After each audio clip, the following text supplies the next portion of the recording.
Hello friends, I am Dr. P.S. Wali. I am a nephrologist based at Hyderabad. ఈ వీడియోలో chronic kidney disease patients అంటే kidney పనితీరు తక్కువగా ఉన్న పేషెంట్స్కి ఉపయోగపడే ఒక ఇంపార్టెంట్ కాన్సెప్ట్. ఆ కాన్సెప్ట్ ఏంటంటే పొటాషియం ఎక్కువగా ఉంటే పొటాషియం ఎలా తగ్గించుకోవాలి. అంటే క్రానిక్ కిడ్నీ డిసీజ్ పేషెంట్స్లో వారి కిడ్నీ పనితీరు తగ్గే కొద్దీ, వారి క్రియాటిన్ పెరిగే కొద్దీ వారి శరీరంలో పొటాషియం యొక్క స్థాయిలు కూడా పెరుగుతూ ఉంటాయి. దీన్ని టెక్నికల్ లాంగ్వేజ్లో హైపర్ కెలీమియా అని అంటారు. మరి పొటాషియం పెరగడం వల్ల ఏమవుతుంది? పొటాషియం పెరగడం వల్ల ఎలాంటి సిమ్టమ్స్ ఉండవు.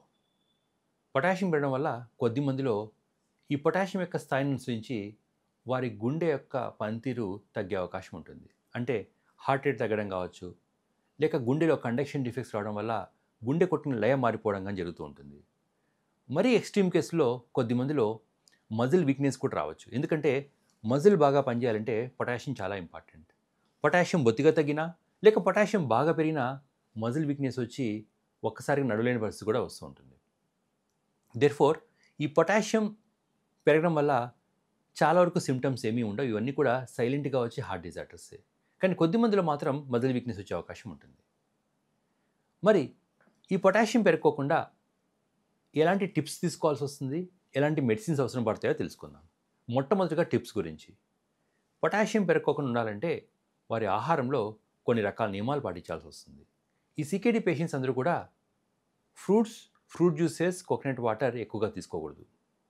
ఫ్రూట్స్ తీసుకున్న యాపిల్, బొప్పాయి, జామకాయ, దానిమ్మ లేక పియర్ తీసుకోవచ్చు. కోకోనట్ వాటర్ అసలు తీసుకోకూడదు. దాంతోపాటు పొటాషియం ఎక్కువగా ఉన్న కాయగూరలు అంటే పాలకూర కావచ్చు, లేక భూమి నుంచి వచ్చే దుంపకూరలు అంటే పొటాటో, బీట్రూట్ లాంటివి అవాయిడ్ చేయాల్సి వస్తుంది. మరి పొటాషియం తగ్గడానికి మీ డాక్టర్ మీకు ఎలాంటి మెడిసిన్స్ రాస్తారో తెలుసుకుందాం. పొటాషియం తగ్గడానికి మీ డాక్టర్స్ మీకు వాడే మోస్ట్ ఇంపార్టెంట్ వచ్చి పొటాషియం బైండర్స్. ఇవే కే బైండ్ అన్న పేరుతో కానీ, కే చెక్ అన్న పేరుతో కానీ మార్కెట్లో అవైలబుల్గా ఉంటాయి. దీంట్లో కాల్షియం పాలిస్టిరిన్ అనే ఒక మందు ఉంటుంది. ఈ మందు మన పొట్టలో ఉన్న పొటాషియంని మన రక్తంలోకి అందనీయకుండా బైండ్ చేస్తూ ఉంటుంది.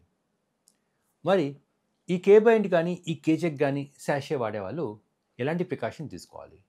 మొట్టమొదటిగా గుర్తుపెట్టుకోవాల్సింది కాన్స్టిపేషన్, మలబద్ధకం ఉన్న వారిలో ఈ కే బైండ్, కే చెక్ అసలు పనిచేయవు.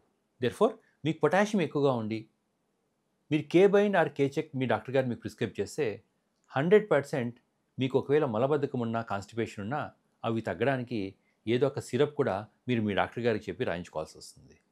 కాన్స్టిపేషన్ ఉన్నప్పుడు ఈ కే చెక్లు కానీ, కే బైండ్ కానీ అస్సలు పనిచేయవు. దీంతోపాటు పొటాషియం ఎక్కువగా ఉన్న వాళ్ళు మీ నెఫ్రాలజిస్ట్ మీకు కొన్నిసార్లు నెబులైజర్ రాస్తూ ఉంటారు.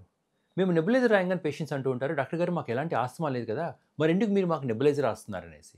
ఈ నెబులైజర్ అనేది కిడ్నీ పేషెంట్స్లో ఆస్తమా కోసమో లేదా లంగ్స్ కోసమో కాదు, బట్ పొటాషియం తగ్గడానికి రాస్తూ ఉంటాం. యాస్సాలిన్ అన్న మందు అంటే సాల్బుటమాల్ అన్న మందు నెబులైజర్ రూపంలో తీసుకోవడం వల్ల మన శరీరంలో పొటాషియం లెవెల్ తగ్గుతూ ఉంటాయి. దెర్ఫోర్ పొటాషియం లెవెల్ ఎక్కువగా ఉన్న వారిలో మోర్ దాన్ 6 ఆర్ 5.8 ఉన్న వాళ్ళు కొన్నిసార్లు మేము ఈ యాస్సాలిన్ అన్న మందుని నెబులైజర్ ద్వారా ఇస్తూ ఉంటాం. గుర్తుపెట్టుకోవాల్సిన మూడో అంశం, ఎవరికైతే పొటాషియం లెవెల్ టూ మచ్గా పెరిగిపోయి ఆల్రెడీ ఈసీజీలో కూడా కొన్ని గుండె లయ చేంజెస్ కనిపిస్తాయో వారందరినీ కూడా అడ్మిట్ చేసుకొని ఇంకొక రకమైన అడ్వాన్స్డ్ మెడిసిన్స్ వాడాల్సి వస్తుంది. వాటిలో ఇన్సులిన్ ఇన్ఫ్యూషన్ కావచ్చు, లేక చాలా అరుదుగా ఎట్లాంటి మందుల వల్ల కూడా పొటాషియం తక్కువకుండా ఉంటే డయాలసిస్ కూడా చేసుకోవాల్సి వస్తుంది. దెర్ఫోర్ ఈ పొటాషియం అన్న కాన్సెప్ట్ ప్రతి ఒక్క సీకేడీ పేషెంట్ కూడా క్లియర్గా ఉండాలి. పొటాషియం పెరగకోకుండా నేను పైన చెప్పిన ప్రికాషన్స్ కానీ, డైట్ రెస్ట్రిక్షన్ కానీ ఫాలో అవ్వడం, లేక పొటాషియం ఎక్కువ పెరిగితే వారు నెఫ్రాలజిస్ట్ మందులు రాసినప్పుడు మోషన్ ఫ్రీగా వచ్చే విధంగా చూసుకోవడం చాలా ఇంపార్టెంట్.